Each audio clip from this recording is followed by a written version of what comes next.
Bienvenidos al periódico El Universal en Bucareli número 8. Estamos en la redacción donde hacemos Confabulario, el suplemento cultural ahora también por televisión. Hola, ¿qué tal, Nuria? ¿Qué tenemos para hoy? Hola, ¿qué tal, Julio? ¿Cómo están, amigos de Confabulario? Soy Nuria Díaz Mazó y en esta ocasión tenemos un programa muy interesante para ustedes. Como ¿sabía usted que en este 2014 se celebran 400 años de las relaciones entre México y Japón? Contaremos historias sobre talentosos japoneses que hicieron de esta su segunda patria. Exploraremos sobre la faceta de Juan Rulfo como fotógrafo y tendremos una entrevista con Enrique Serna a propósito de su más reciente publicación. Pues no se hable más, confabule con nosotros durante la siguiente media hora. ¡Comenzamos!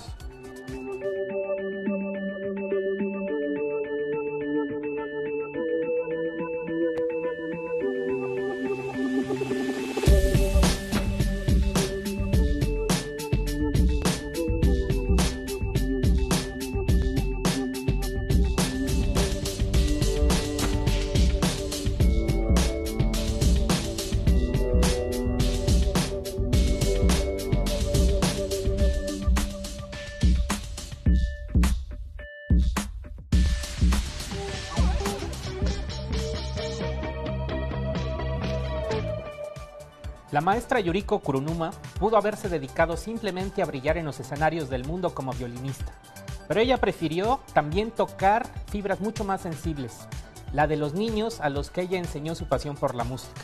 Veamos la historia de esta embajadora de la cultura japonesa en México. Vamos a la casa. La distancia entre México y Japón es de casi 15,000 kilómetros. Pero existen puentes culturales que han hermanado a las dos naciones. Uno de ellos es la violinista Yuriko Kurunuma, quien desde hace 50 años ha enriquecido la vida musical de nuestro país con su talento.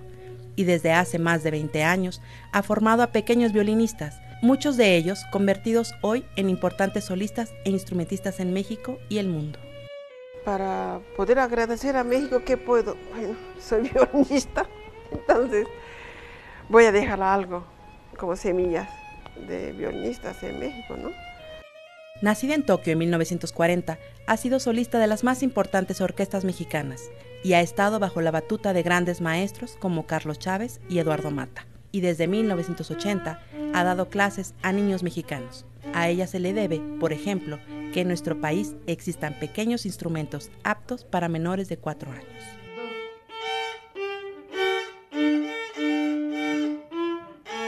Por eso me prendió el foco, como se dice. En Japón hay violines dormidos, violines chiquitos. ¿Por qué no voy a pedir para que nos regalen a los niños mexicanos que no tienen violines para continuar?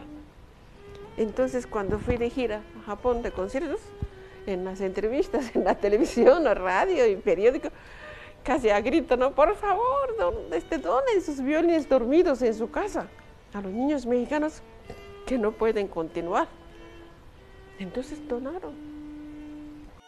Era 1985, cuando la maestra volvió a Japón acompañada de pequeños violinistas mexicanos, entre ellos Daniel Vega, hoy destacado violinista radicado en Estados Unidos, Sebastián Capiz, actual concertino de la Filarmónica de la UNAM, entre otros. Eran 12 niños que continuaron enriqueciendo la historia musical de México. Por esta labor y por su trayectoria, ha recibido numerosos reconocimientos, entre ellos la condecoración del Sol Naciente del emperador Akihito de Japón en 2012. Había hecho puente de intercambio cultural entre México y Japón, pero a través de la niñez y de la juventud, no de negocios. De negocios hay muchos, ¿no? Pero a través de la música, yo creo que no había antes nada de que alguien había hecho. Por ejemplo, en los 60, los Panchos, el trío Los Panchos era famosísimo en Japón.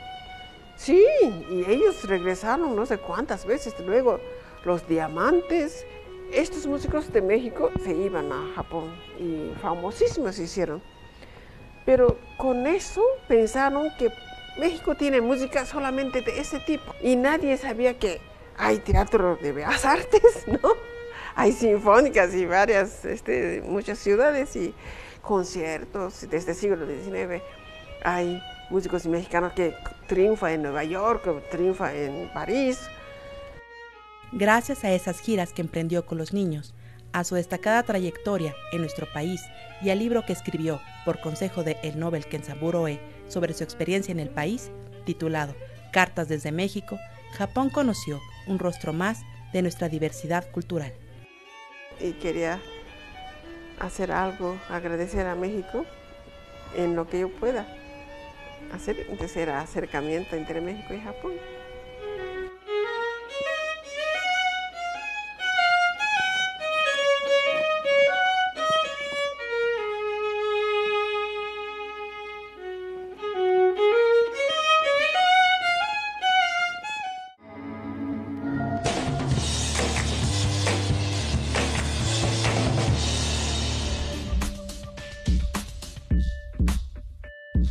Hace 400 años llegaron a México los primeros visitantes japoneses por las costas de Acapulco.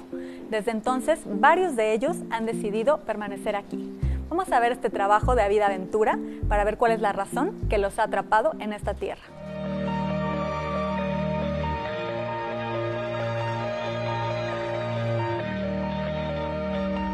Cultura mexicana y costumbre japonés, cultura casi opuesto, ¿no? Por el norte y por el sur, ¿no? Entonces, integrarse tal como está, más que difícil, como si fuera otro planeta. Se trata de dos culturas distantes, cuyos primeros contactos comenzaron hace más de 400 años con la llegada de los primeros japoneses a México. Desde entonces, nuestro país ha acogido un importante número de japoneses que han encontrado en estas tierras un lugar donde vivir, relacionarse y sobresalir.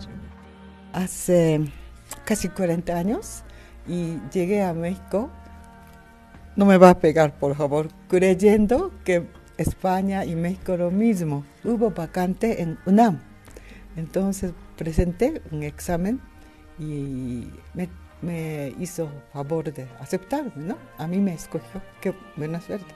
Ahí empecé. Y después de trabajar 1 año y medio, conocí un hombre mexicano, mi actual marido. Me di cuenta que muchos alumnos fuera de UNAM, que no puede entrar mi clase y quería clase conmigo. Entonces ese era el motivo de abrir Academia Tokio Tanaka, pero nada más los sábados. Llegué porque me casé con un mexicano, un economista, pero antes de llegar a México, yo ya estaba admitida como alumna del programa de maestría en estudios orientales, entonces se llamaba así. Cientos de millas náuticas los separan de sus orígenes, pero sus tradiciones japonesas siguen presentes en su vida cotidiana. Antiguamente, obviamente, única ropa, vestido es kimono. Kimono quiere decir cosas para vestir, imagínate, nada más. No había pantalón ni falda, pero ahora nadie va a ir a trabajar e ir al súper con kimono. Pero en ocasiones muy importantes en la sociedad y familia usamos kimono. Aquí tengo la colección de mi hija. Cuando nació, ella con chiquita, ¿verdad? Fue a agradecer a Dios por nacer.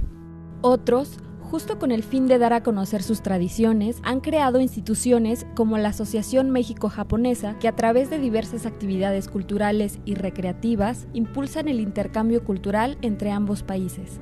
Se considera en cierta manera, como un símbolo de la colaboración mutua de los japoneses para hacer un centro como este. La entrada no está restringida únicamente a los japoneses o a los de origen japonés, sino que, como el nombre lo indica, la Asociación México-Japonesa está abierta al público para que se hagan socios o para que vengan aquí. Descendientes de colonos, refugiados o trabajadores, estudiantes de intercambio o viajeros que decidieron quedarse. Las experiencias son diversas, pero el sentir es único. México los ha hecho sentir como en casa.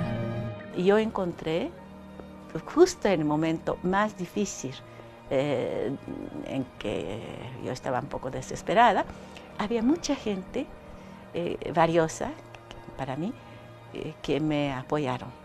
El pueblo mexicano me apoyó más que nadie, más que a veces pueblo japonés, ¿no?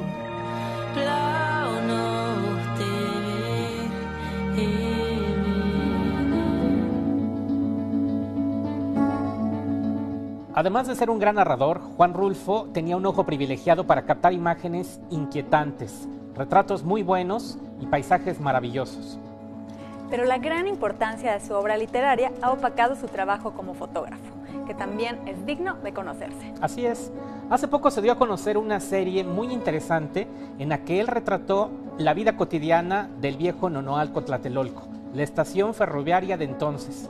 Vamos a ver este trabajo que nos muestra a un Juan Rulfo muy poco conocido.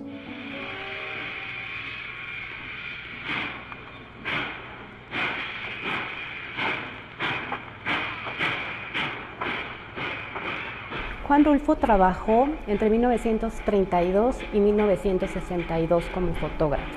Primero podemos creer como aficionado, pero posteriormente se fue profesionalizando, fue un autodidacta de la cámara. Tanto su literatura como su fotografía es una manera de interpretar, de entender, de proyectar, de sensibilizar una cierta realidad.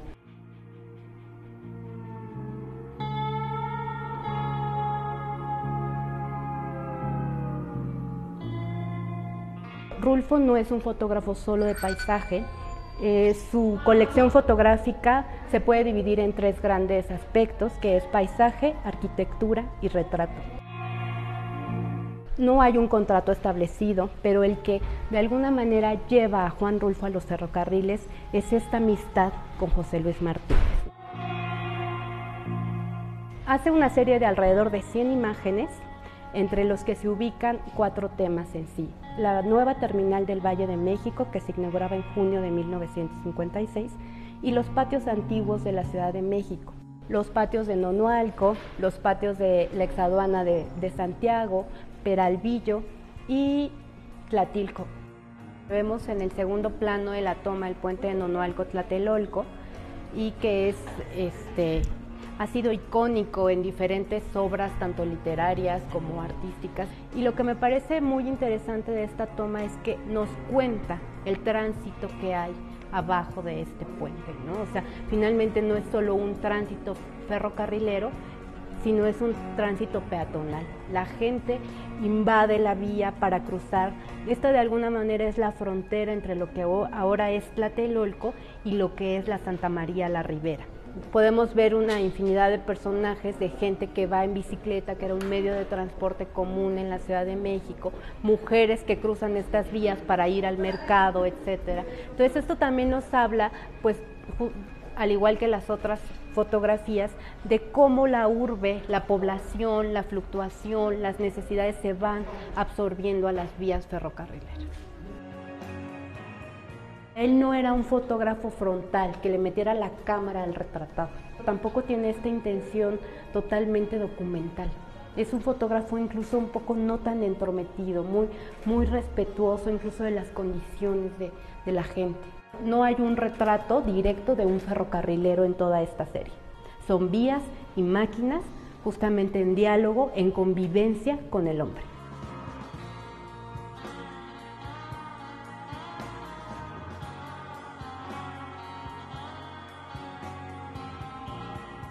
Solo se lee su fotografía de Rulfo a partir de su literatura. Se cree que es la ilustración perfecta del Llano en Llamas y de Pedro Páramo. El observador cree estar ante los personajes, los paisajes, las voces, los silencios. Creo que aún nos falta ir un poco desmitificando a este fotógrafo y ver cuál es su propuesta, ¿no? A partir del análisis de su producción fotográfica y no como del gran escritor.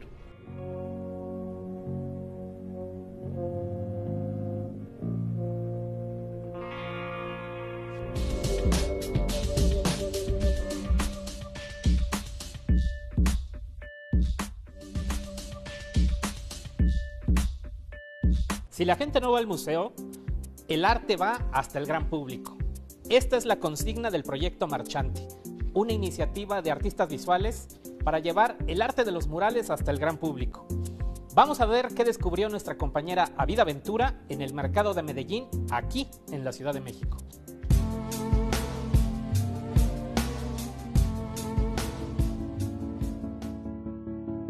En el DF existen 285 mercados públicos que enfrentan la invasión de supermercados y centros comerciales. Con el fin de revivirlos y dotarles de una identidad, Proyecto Marchante, un trueque con el arte, convocó desde hace un año a jóvenes artistas y grafiteros cuyos trazos han transformado las paredes y fachadas de 10 de estos espacios públicos. Este fue nuestro primer mercado del Proyecto Marchante. Retomamos algunos elementos básicos del espacio. Este es de un artista oaxaqueño que se llama Cristian Pineda y bueno, lo que quiso él representar básicamente en este espacio era como todo el colorido latinoamericano que tenemos dentro del espacio del mercado, ¿no? Sabemos que es un mercado lleno de colorido, de frutas, verduras, comidas exóticas y bueno, pues él lo que quiso es sacar toda esta culturalidad. En graffiti o instalación, las piezas resumen la historia de cada espacio. Lo hice un poco basado en el desorden que existe en esta colonia, la colonia Jusco, con esa aparente anarquía, pero que tiene detrás de todo un orden, ¿no? Un orden extraño, ¿no? Un poco así, ¿no? Es una narrativa que no es lineal, ¿no? Ni tampoco son una simbología muy específica, ¿no? Ese aparente desorden, es anarquía, la manera en que ponen los objetos en los locales, todo lo que hay alrededor. Aquí hay como un tianguis de chácharas, ¿no? Los sábados y domingos, ¿no?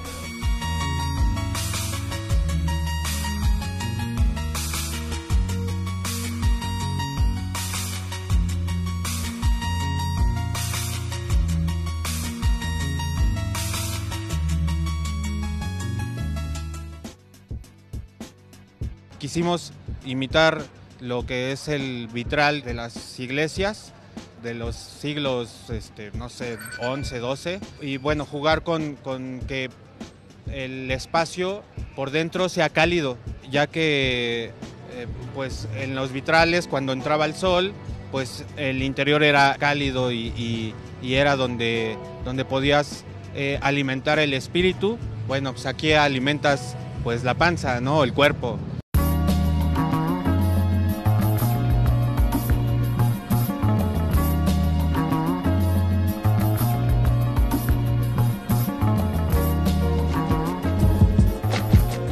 Son miles de personas que vienen aquí al mercado de Jamaica y en el cual nosotros quisiéramos que este mural, pues lo que les detonara fuera su orgullo de ser mexicanos. Cada elemento tiene un significado muy especial, desde en el tlaloc, que si el rayo, que si la nube, que si la flor, que representa el ciclo de la vida, el cráneo, que representan los 4 rumbos del universo, ¿no? La Tonantzin, que también representa pues, la fertilidad de nuestra tierra. Financiado por el INBA y Conaculta, en colaboración con la Unidad Graffiti y de Rescate de Espacios Públicos de la Secretaría de Seguridad Pública, el proyecto logró hasta ahora uno de sus objetivos principales: que los comerciantes y visitantes se reapropien de estos sitios de abastecimiento y convivencia cotidiana. Facilitándoles la información para que sea un complemento del trabajo que tienen ellos con la comunidad. Me pareció muy bonito, muy limpio, tiene una cuestión de relación con los mercados. Hay mucha gente que pues, le encantó este mural, el programa, la manera que se hizo. Así, además de chacharear los fines de semana en el mercado de La Bola, de comprar flores en el de Jamaica o de probar la comida latinoamericana en el de Medellín, estos espacios ofrecen una rica galería de trazos y colores. La intención inicial era justamente sacar iconografía del espacio y sacarla al espacio público para que la gente no nada más viniera o tuviera un pretexto más para venir a los mercados.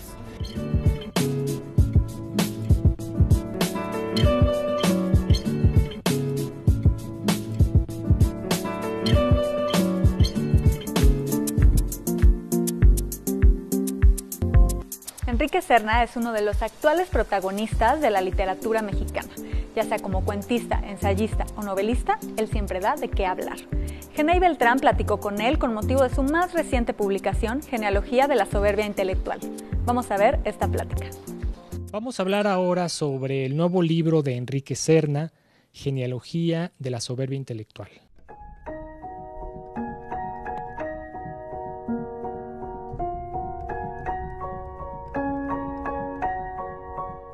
Enrique, ¿por qué dedicar un libro al tema de la soberbia intelectual? Bueno, porque la soberbia intelectual, a diferencia de otros tipos de soberbia, tiene un efecto muy nocivo para la difusión de la cultura y para la circulación de las ideas. Porque cuando un escritor o un intelectual está obsesionado con reafirmar su superioridad sobre el hombre común, entonces se produce un divorcio entre las élites y el público, ¿no?, que agranda el abismo entre la cultura popular y la alta cultura. Y me parece que ese abismo no debería de existir porque la cultura popular y la alta cultura se fecundan mutuamente. Y entonces se me ocurrió escribir un ensayo que rastreara los orígenes de la soberbia intelectual desde las castas divinas de las religiones antiguas hasta la actualidad, porque creo que una de las características de ese tipo de soberbia es que ha adoptado disfraces muy astutos a lo largo del tiempo, ¿no? Y sobre todo me interesaba ver cuáles de esas manifestaciones de soberbia prevalecen hasta nuestros días. Yo traté de predicar con el ejemplo, ¿no?, porque admiro muchísimo a los ensayistas que logran atrapar al lector exponiendo con gran claridad sus ideas, ¿no? Por ejemplo, en lengua española, Octavio Paz, Ortega y Gasset, ¿no?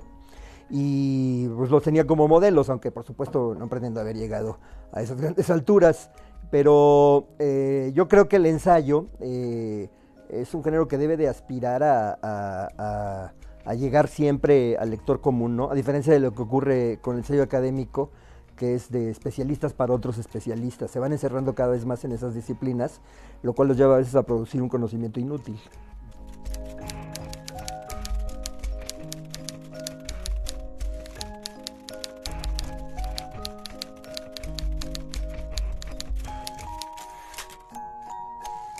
¿El panorama es más grave, está más deteriorado que en épocas anteriores? Bueno, yo no soy el único que lamenta la situación actual, lamenta que la cultura ya no tenga el poder de transformar a las sociedades, ¿no? Es algo que, por ejemplo, ha deplorado Mario Vargas Llosa en su ensayo La civilización del espectáculo, ¿no? Vargas Llosa lo atribuye, ¿no?, al poder de los medios, que ha banalizado la cultura, la gente solo quiere distracciones, etcétera, y ya no está dispuesta a leer cosas que le cambien la vida, ¿no? Y sin duda tiene parte de razón, pero yo creo que también dentro de nuestras propias filas, ¿no?, en el medio literario y en el medio intelectual, deberíamos pensar qué es lo que hemos hecho mal para que esto pase. Porque aquí también hay una paradoja, los escritores nos vivimos quejando de la mercadotecnia editorial, pero la única manera de contrarrestar eficazmente a la mercadotecnia editorial es la crítica, ¿no? Cuando un crítico logra despertar la confianza de sus lectores, ¿no?, entonces cumple una función orientadora, porque en lugar de no saber qué libro escoger entre las 100 que hay en la mesa de novedades, digamos que uno ya, ese crítico confiable, le dijo, estos son los 5 libros que vale la pena leer, ¿no? Este sería el libro de un moralista. Es hasta cierto punto el libro de un moralista, pero también de alguien que está tratando de prevenir al público contra la charlatanería, ¿no? Porque, por ejemplo, cuando yo hablo de que los intelectuales que crean jerigonzas impenetrables se van aislando cada vez más, formando minorías donde solamente pequeños círculos de iniciados pueden descifrar esos lenguajes, ¿sí? No solamente deploro, ¿no?, que hayan renunciado a la comunicación con el público porque se sienten superiores a los demás, sino que creo que muchas veces esas jergas impenetrables ocultan la falta de ideas.